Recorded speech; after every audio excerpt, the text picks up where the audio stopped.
کچھ وقت پہلے کی بات ہے کہ میں نیا ایکس باکس لینا چاہتا تھا۔ میں نے سوچا کہ آن لائن کریگ لسٹ سے لے لیتا ہوں۔ میں سوچ میں پڑ گیا کہ کریگ لسٹ سے لینا بہتر ہوگا یا نہیں، کیونکہ وہاں کم قیمت پر چیزیں مل جاتی ہیں یوز میں۔ میرا ایکس باکس کچھ دن پہلے ہی خراب ہوا تھا اور ریپیئر کروا کر بھی وہ صحیح نہیں چل رہا تھا۔ میں نے آن لائن کریگ لسٹ پر دیکھا بہت سارے سیلرز کو۔ جو پرائس ایک بندے نے مانگی تھی وہ بہت ہی کم تھی۔ میں نے سوچے بغیر ہی اس بندے سے رابطہ کر لیا۔ اس نے کہا میں گیم لینے آ جاؤں، لیکن 2 دن بعد، کیونکہ وہ شہر سے باہر ہے اس وقت۔ میں بہت خوش ہو گیا کیونکہ مجھے نئے جیسا ایکس باکس اتنی کم قیمت پر مل رہا تھا۔ میں نے بے صبری سے 2 دن گزار لیے۔ جس دن یہ سب ہوا اس دن ہمارا ٹائم طے ہو گیا تھا ملنے کا، مگر پھر اس شخص نے مجھے صرف 15 منٹ پہلے بتایا کہ کچھ گھنٹے بعد ملیں گے کیونکہ اسے کوئی ضروری کام پڑ گیا ہے۔ اب ہمارا ٹائم رات 11:30 بجے کا طے ہوا تھا۔ میں نے سوچا کہ یہ کافی لیٹ ہے، مگر پھر اپنے فائدے کے بارے میں سوچا کہ اتنی کم قیمت پر گیم مل رہی ہے تو کوئی حرج نہیں۔ میں نے اپنے ایک دوست کو فون کیا کہ شاید وہ میرے ساتھ چلا جائے، مگر اس نے کہا اسے کوئی کام ہے، وہ آج نہیں چل سکتا۔ میں نے گھر والوں کو بتایا کہ کسی کام سے باہر جا رہا ہوں، کچھ دیر تک واپس آ جاؤں گا۔ اگر میں سچ بتاتا تو وہ مجھے اتنی رات کو جانے نہیں دیتے۔ مجھے جھوٹ بولتے ہوئے اچھا نہیں لگ رہا تھا، مگر میں کیا کرتا۔ جہاں اس بندے کی لوکیشن تھی وہ بہت ویران جگہ تھی اور ہر طرف اندھیرا تھا اور کھیت تھے۔ وہاں جتنے گھر تھے سب دور دور تھے اور سب کی لائٹیں بند لگ رہی تھیں۔ مجھے عجیب سا لگ رہا تھا۔ جب میں اس کے گھر کے باہر آ گیا تو میں نے اسے کال کی کہ میں پہنچ چکا ہوں، تو اس نے مجھے کہا کہ میں گیٹ پر آ جاؤں، وہ لینے آ رہا ہے مجھے۔ وہاں صرف میری گاڑی تھی اور اس بندے کی نہ تو کوئی گاڑی یا موٹر بائک تھی۔ جب میں دروازے پر آ گیا تو بہت عجیب لگ رہا تھا۔ میں نے اس کے نمبر پر کال کی۔ ہر طرف خاموشی میں بیل بجنے لگ گئی۔ گھر بہت پرانا تھا اور وہاں کافی کم روشنی تھی، تقریباً اندھیرا ہی تھا۔ میں نے سوچا کہ مجھے واپس چلے جانا چاہیے۔ اس شخص نے دروازہ ایک دم سے کھولا اور کہا کہ میں اندر آ جاؤں۔ یہ میری زندگی کی سب سے بڑی غلطی تھی کہ میں اندر چلا گیا۔ ایکس باکس ٹیبل پر رکھا ہوا تھا۔ اس نے مجھے کہا کہ میں چیک کر لوں اس کو اچھی طرح۔ میں نے کہا چیک کی ضرورت نہیں، ٹھیک ہوگا۔ اس نے مجھے عجیب سی نظر سے دیکھا اور میں مزید گھبرا گیا۔ میں نے اسے پیسے دیے اور اس نے مجھے ایکس باکس اور اس کا سارا سامان ڈبے میں دے دیا۔ پھر اس نے مجھ سے دوبارہ پوچھا کہ کیا میں چیک نہیں کرنا چاہتا کہ گیم ٹھیک بھی ہے کہ نہیں۔ میں نے کہا مجھے اب جانا چاہیے، گھر والے انتظار کر رہے ہوں گے۔ یہ سننا تھا کہ اس کے چہرے پر عجیب سی ہنسی آ گئی۔ یہ تو اچھا ہوا کہ میں اس سے کچھ دور کھڑا تھا، کیونکہ اچانک سے اس نے میرا بازو پکڑنے کی کوشش کی اور مجھے اندر گھسیٹنا چاہا۔ جہاں وہ گھسیٹ کر لے جانا چاہ رہا تھا وہ گھر کی بیسمنٹ تھی۔ میں فوراً جھٹکے سے پیچھے ہو گیا اور میں نے مین دروازے سے اپنی گاڑی کی طرف بھاگنا شروع کر دیا۔ میں زندگی میں کبھی اتنا تیز نہیں بھاگا ہوں گا۔ وہ ایک بڑی عمر کا آدمی تھا اور مجھے لگا کہ وہ مجھے پکڑ نہیں سکے گا، لیکن پھر بھی میرا دل تیز دھڑک رہا تھا۔ ایسے لگ رہا تھا کہ شاید مجھے ابھی ہارٹ اٹیک آ جائے گا، کیونکہ میں زندگی میں اتنا تیز پہلے کبھی نہیں بھاگا تھا۔ جب تک میں اپنی گاڑی تک پہنچا وہ آدھا راستہ ہی طے کر سکا تھا۔ میں نے فوراً اپنی گاڑی کو سٹارٹ کیا اور وہاں سے بھاگ گیا۔ مجھے کبھی کبھی ایسا لگتا ہے کہ وہ گھر شاید اس کا تھا ہی نہیں، شاید وہ ایک خالی گھر تھا اور وہ نہ جانے میرے ساتھ کیا کرتا اگر وہ مجھے پکڑ لیتا۔ مجھے خوشی ہے کہ میں بالکل ٹھیک ہوں۔ میں نے کبھی کسی کو اس بارے میں نہیں بتایا اور نہ ہی کبھی بتاؤں گا، خاص کر اپنے پیرنٹس کو۔ اس رات مجھے ایک سبق ملا جو میں کبھی نہیں بھولوں گا۔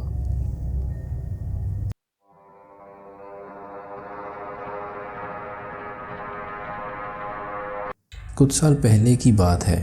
میرے ایک دوست نے اس کے گھر پر اس سال ہیلووین کرنے کو کہا۔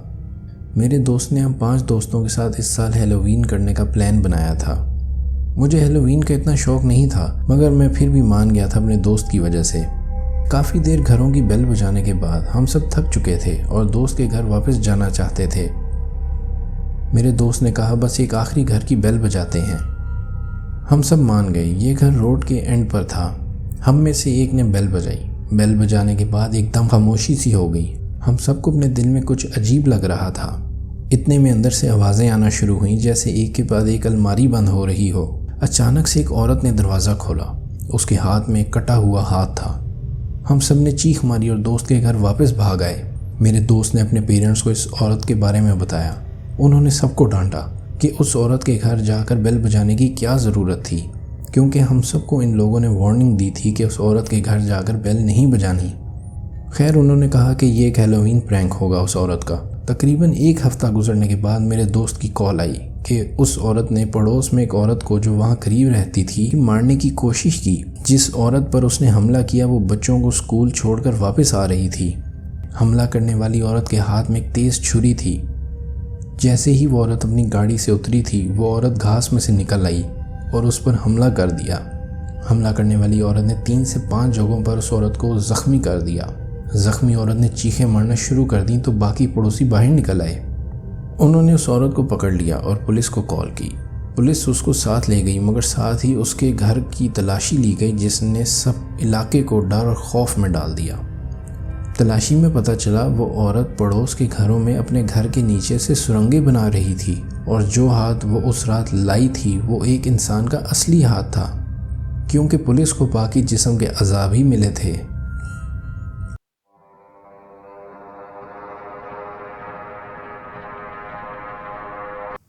میرے ابو نے 1 سال پہلے دوبارہ شادی کی تھی۔ میری امی کی ڈیتھ تب ہوئی تھی جب میں 14 سال کا تھا، اور اب میں 23 سال کا ہوں۔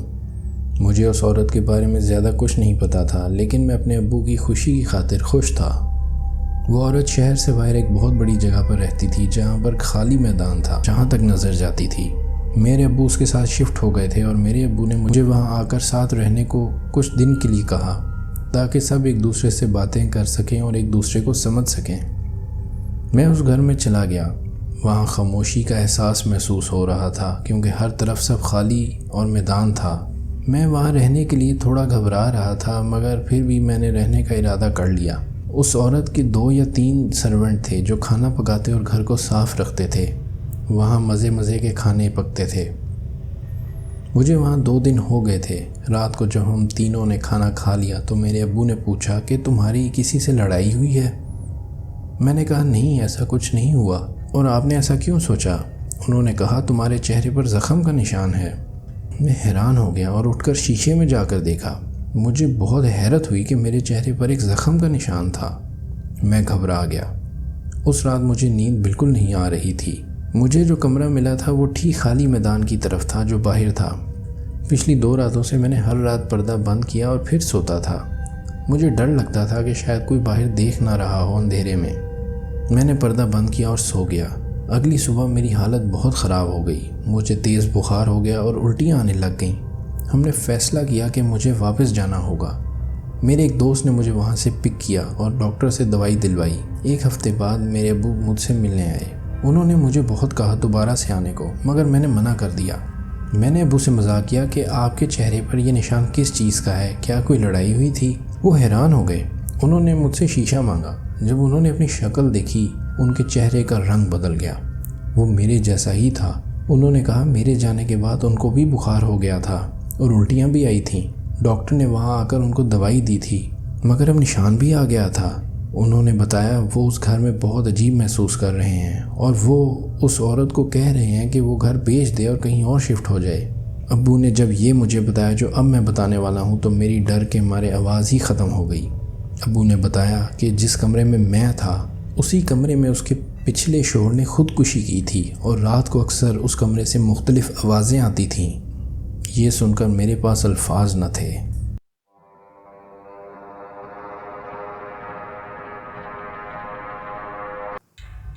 میں نے جتنے لوگوں کو آج تک یہ واقعہ سنایا ہے وہ سب ہمیشہ یہ واقعہ سن کر بہت ڈر جاتے ہیں۔ یہ واقعہ ہمارے ساتھ حقیقت میں ہوا تھا۔ جب میں چھوٹا تھا تب میرے پیرنٹس مجھے اسکول کی چھٹیوں میں رات کو دیر تک جاگنے دیتے تھے اور ٹی وی پر گیم کھیلنے دیتے تھے۔ میں دیر رات تک جاگتا رہتا تھا اور گیم کھیلتا رہتا تھا۔ ایک رات میں صوفے پر کھیلتے کھیلتے سونے ہی والا تھا کہ میں نے اپنے گھر کے باہر ایک آواز سنی۔ جہاں ٹی وی روم تھا اس کے باہر کی طرف ہمارا چھوٹا سا باغ تھا جو مین دروازے کے ساتھ تھا۔ مجھے دروازہ کھلنے کی ہلکی سی آواز آئی۔ میں نے سوچا کہ میں نے شاید غلطی سے ایسا محسوس کیا ہے کہ کوئی آواز آئی تھی۔ میں دوبارہ صوفے پر لیٹ گیا۔ کچھ منٹ بعد مجھے جھولا جو ہمارے باغ میں ہے اس کے ہلنے کی آواز آنے لگ گئی۔ اب میں بہت ڈر گیا تھا، اس لیے میں نے کھڑکی کی طرف جا کر دیکھا۔ میری چیخ منہ سے نکلتے نکلتے رہ گئی۔ باہر جھولے پر ایک عورت بیٹھی تھی، اس کے سفید کپڑے تھے، اس کی عمر شاید 40 سال کے درمیان ہوگی اور اس کے کپڑے خون سے بھرے ہوئے تھے۔ اس کے ہاتھ میں ایک شیشے کا ٹکڑا تھا۔ میں فوراً پیچھے ہوا اور چیختا ہوا اپنے پیرنٹس کے کمرے میں گیا اور ان کو سارا کچھ بتایا۔ میرے ابو نے مجھ سے پوچھا کہ میں مذاق تو نہیں کر رہا۔ میں نے ڈر کے مارے زور زور سے رونا شروع کر دیا۔ اتنے میں میرے پیرنٹس نے کہا کہ ہمارے پیچھے آؤ، چل کر کھڑکی پر دیکھتے ہیں۔ میرے ابو کو اپنی آنکھوں پر یقین نہیں آیا اور پریشانی سے ان کے چہرے کا رنگ بدل گیا۔ ہم سب کو کھڑکی میں دیکھ کر وہ عورت کھڑی ہو گئی اور کھڑکی کی طرف آنے لگ پڑی۔ میرے ابو جلدی سے کمرے میں گئے پسٹل لینے اور میری والدہ نے جلدی سے پولیس کو کال ملائی۔ میرے ابو اب گیٹ سے باہر نکل آئے اور پسٹل اس کی طرف کر دی اور پوچھا اس سے کہ اسے کیا چاہیے۔ وہ خاموشی سے بت بن کر کھڑی رہی اور کوئی جواب نہ دیا۔ میری امی نے چیخ کر اسے بتایا کہ پولیس آ رہی ہے۔ یہ سن کر وہ آرام آرام سے چل پڑی اور باہر نکل گئی۔ پولیس کو اسے پکڑنے میں 1 گھنٹہ لگ گیا۔ وہ بھی تب ہوا جب وہ عورت ایک اور گھر میں ایسے گھسنے لگی تھی، تب وہ پکڑی گئی۔ ہمیں آج تک سمجھ نہیں آئی کہ آخر اس عورت کو کیا چاہیے تھا اور وہ یہ سب کیوں کر رہی تھی۔